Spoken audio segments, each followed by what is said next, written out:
E porquê a aprendizagem dos alunos? A pedagogia tradicional, como todos sabem, era uma pedagogia baseada nos conhecimentos e na transmissão dos conhecimentos. A grande ruptura da pedagogia moderna, da pedagogia inventada pela Escola Nova aqui no Brasil, da pedagogia inventada pelas grandes rupturas da década de 20 e 30 do século passado, foi dizer quem deve estar no centro do sistema. Quem deve estar no centro da nossa atenção são os alunos. É a grande emergência da psicologia, é a grande emergência dos grandes movimentos do pedocentrismo, em que colocam a criança no centro das atenções e no centro do sistema. A minha opinião, hoje, é que esta pedagogia moderna necessita de ser reinventada.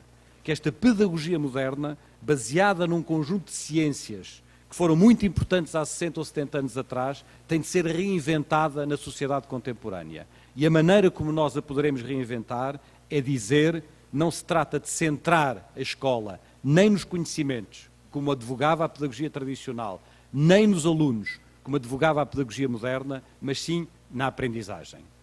E é evidente que esta aprendizagem implica alunos, não há aprendizagem sem alunos. A aprendizagem implica uma pessoa, um aluno concreto, implica o seu desenvolvimento harmónico, o seu bem-estar. Mas uma coisa é dizer que o nosso objetivo é centrar-nos no aluno e outra coisa é dizermos que é centrar-nos na aprendizagem do aluno, não é? E definirmos isso como a nossa prioridade do trabalho dentro das escolas. E a aprendizagem necessita também dos conhecimentos. E os conhecimentos foram, há que o reconhecer, durante algum tempo, uma espécie de paradigma ausente de muitas práticas pedagógicas. Eu creio que a melhor palavra e a melhor fórmula que define isso é uma fórmula que todos nós aqui já repetimos mais do que uma vez, que eu próprio já defendi mais do que uma vez, mas que hoje não defendo, que é a fórmula do aprender a aprender, não é?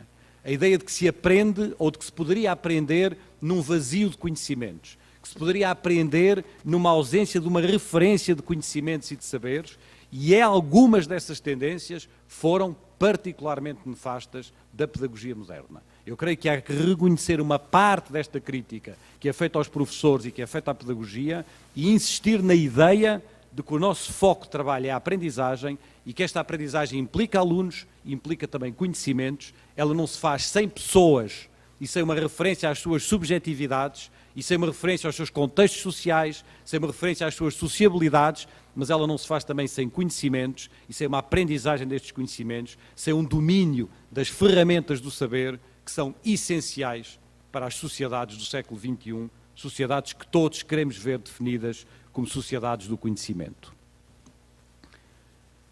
Mas julgo que é talvez mesmo possível acrescentar uma pequenina palavra à aprendizagem.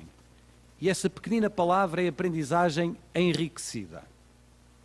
E enriquecida porquê?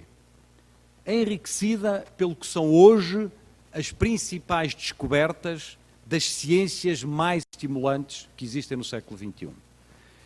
E a pedagogia e o trabalho do professor está ainda muito fechado nas psicologias do desenvolvimento, nas psicologias do Piaget, em certas sociologias do século XX, em certas perspectivas da sociologia da reprodução, estamos ainda muito centrados.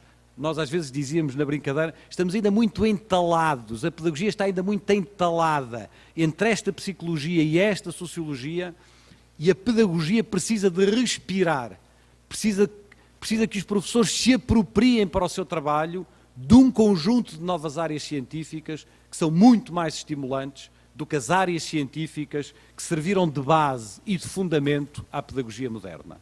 Estou a falar, por exemplo, de todas as descobertas que se fazem na área das neurociências, sobre o funcionamento do cérebro, sobre a questão das emoções, sobre a questão dos sentimentos e da aprendizagem, sobre a maneira de produzir a memória, sobre as questões da consciência. São tudo um conjunto de temas que nós temos integrado mal dentro da pedagogia. Estou a falar-vos, por exemplo, da psicologia cognitiva. Estou a falar-vos, por exemplo, das teorias da complexidade, que nos dizem que, contrariamente às nossas convicções, nem sempre se aprende de maneira linear, nem sempre se aprende do mais simples para o mais difícil, nem sempre se aprende do mais concreto para o mais abstrato, que há maneiras, que a aprendizagem é de uma enorme complexidade E estas complexidades nós nem sempre as temos sabido integrar na profissão, que fica ainda muito prisioneira de uma pedagogia moderna, de uma pedagogia fundamentada nestas ciências psicológicas do século XX e nas ciências sociológicas do século XX e que não consegue enriquecer-se, daí a palavra, com os contributos que são, no século XXI, os contributos mais interessantes das ciências contemporâneas. É neste sentido, pois, que eu defendo hoje uma escola centrada na aprendizagem.